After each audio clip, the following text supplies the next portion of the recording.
I will end this segment with a last case from the European Court. It's a case which involved two Polish lawyers.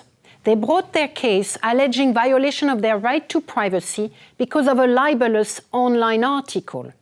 In 2002, those lawyers had won a libel case against a daily newspaper on the ground that an article alleging that they had made a fortune was largely based on gossip. In 2004, the lawyers brought another lawsuit against the newspaper because the article remained accessible online through the newspaper's website. And so they requested that the article be removed from the website. They went to court in Poland. The Polish court ruled against them. It held that removing the article from the website would amount to censorship and to rewriting history. It was of the opinion, the Polish court, that removing the online article will be disproportionate to the needs that they were seeking to achieve. They also suggested that the applicant could have considered other options beside removing the article. For instance, they could have asked for the article on the internet to be supplemented by a footnote or with a link informing the readers about the judgment in the original libel proceeding.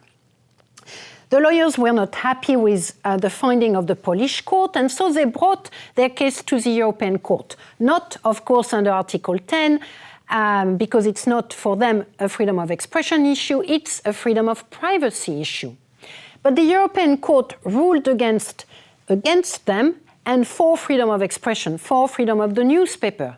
It accepted that the Polish state had complied with its obligation to strike a balance between the rights guaranteed by Article 10, freedom of expression, and the rights guaranteed by Article 8, freedom of privacy.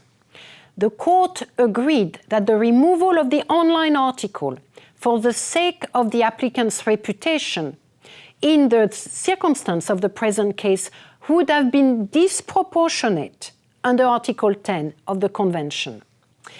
And it did rule that it was disproportionate because a rectification or an additional comment on the website would have been a sufficient and adequate response to the problem that the two Polish lawyers were facing.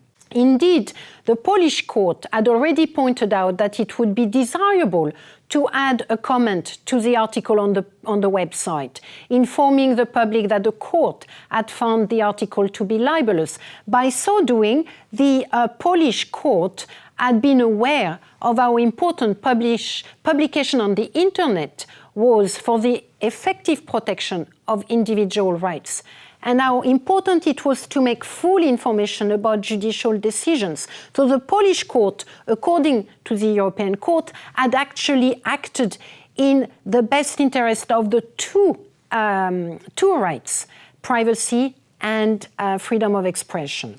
And so it ruled for the Polish state and against the two lawyers.